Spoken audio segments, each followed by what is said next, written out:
cover off the sump pump, filling it with water with the hose. When it gets to high enough level, it should turn on. There it goes.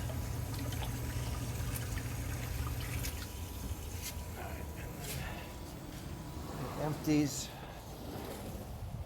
out here. You can hear it in there. There's the drain.